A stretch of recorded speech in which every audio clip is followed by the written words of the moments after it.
மாற்று அரசியல் கட்சி தலைவர்களை மரியாதையோடும் மாண்போடும் அவர் நடந்து கொண்ட விதத்தை எண்ணி உண்மையிலேயே மெய்சிலிக்கிறது. அந்த வகையில் கேப்டன் அவர்கள் அவர் உருவாக்கிய கட்சி அரசியல் அதிகாரத்தில் இருக்கிறதோ இல்லையோ, சட்டமன்ற உறுப்பினர்களாக நாடாளுமன்ற உறுப்பினர்களாக இருக்கிறார்களோ இல்லையோ, ஆனால் அவர் மீது வைத்த மாறாத பற்றுதான் இப்போது மணி 12ஐ தாண்டுகிறது. நள்ளிரவில் இருந்தும் தமிழ்நாடு முழுவதும் பல்லாயிரக்கணக்கான ஏழை எளிய மக்களும் அனைத்து தரப்பு மக்களும் வருகை தந்து இப்படி வரிசை கட்டி நின்று அவருடைய திருவுருவச் சிலைக்கு தங்களுடைய அஞ்சலியை செலுத்துகிற இந்த காட்சியை காணுகின்ற போது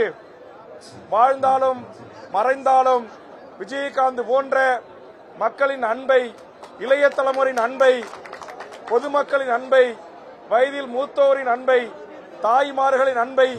பெறக்கூடிய ஒருவராக திரையுலகிலும் சரி அரசியல் உலகிலும் சரி இருக்க வேண்டும் என்கிற எண்ணத்தை நாளைய தலைமுறை மனங்களில் விதைத்து சென்ற மகத்தான நல்ல உள்ளம் படைத்த மகத்தான நடிகர் தான் நம்முடைய கேப்டன் விஜயகாந்த் அவர்கள். அவர் வெறும் திரைத்துறையின் நடிகர் மட்டுமல்ல, திரைப்பட சங்கத்தினுடைய தலைவர் மட்டுமல்ல,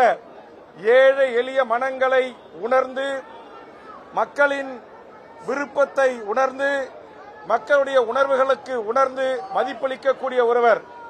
பல லட்சக்கணக்கான கூட்டங்கள் வந்தபோதும் ஒத்த ஆளாக இறங்கி நின்று வேட்டியை மடித்து கட்டி தன்னுடைய தொண்டர்களை அரசியல்படுத்தி அவர்களுக்கு அன்பு காட்ட வேண்டிய இடத்தில் அன்பு காட்டி, பணிவு காட்ட வேண்டிய இடத்தில் பணிவு காட்டி, நற்பண்புகளை எடுத்து கூற வேண்டிய இடத்தில் நற்பண்புகளை எடுத்து கூறி ஒரு மகத்தான பேரியக்கமாக உருவாக்கி சென்ற அந்த தலைவனுடைய 2ஆம் ஆண்டு நினைவு நாளில் அவரை பிரிந்து வாடும் அவருடைய வாழ்க்கை இணையர் அன்னி அவர்களுக்கும், அவருடைய 2 புதல்வர்களுக்கும், அவருடைய மைத்தினர் சுதீஷ் அவர்களுக்கும், அவரோடு தோளோடு தோள் நின்ற தேமுதிக என்கிற அரசியல் பேரியக்கத்தின் அத்துணை தலைவர்களுக்கும் அரசியல் மாச்சரியங்களை கடந்து தமிழ்நாட்டின் உரிமை, தமிழர் வாழ்வுரிமை, உலக தமிழ் சமூகத்தின் வாழ்வுரிமை பிரச்சனைகளில் கைகோர்த்து தமிழக வாழ்வுரிமை கட்சி களமாடும். நாங்கள் எதிரும் முதிருமாக இருந்தபோதே என்எல்சியுடைய வீடு நிலம் கொடுத்த மக்களுக்கும் அவர்களுக்கான நிரந்தர வேலை வாய்ப்புக்கும் போராட்ட களத்திற்கு உங்கள் தொண்டர்களை அனுப்பி வையுங்கள் என்று நான் கேப்டன் அவர்களிடத்தில் வேண்டுகோள் வைத்தேன். அப்போது நான் கேப்டன் அவர்களையும் தேமுதிகவும் கடுமையாக விமர்சனம் செய்த காலம். விமர்சனத்தை ஒருபுறம் ஒதுக்கி வைத்துவிட்டு இங்கே அருகாமையில் நின்று கொண்டிருக்கிற பண்ருட்டியினுடைய முன்னாள் சட்டப்பேரவை உறுப்பினர் அருமை நண்பர் சிவகோவிந்த் அவர்களையும்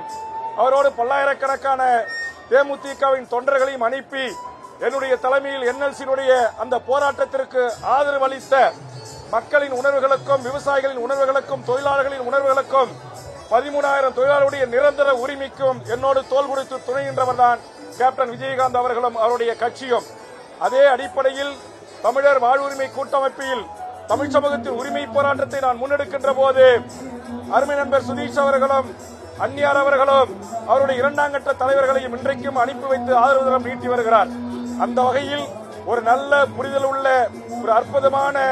ஒரு மனிதனை நாம் இழந்தாலும் அவருடைய புகழும், அவர் சமூகத்துக்கு ஆற்றிய பங்களிப்பும், மாற்று அரசியல் கட்சிகளுக்கு மாற்று கருத்து உள்ளவர்களை விட மதிக்கின்ற மாண்புக்கும்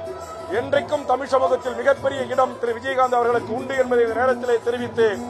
அவரை இழந்து வாழும் லட்சோப லட்ச தொண்டர்களுக்கும் அவரது குடும்பத்திற்கும் தமிழக வாழ்வுரிமை கட்சியின் சார்பாக ஆழ்ந்த இரங்கலை பதிவு செய்து நிறைவு செய்கிறேன். நன்றி, வணக்கம்.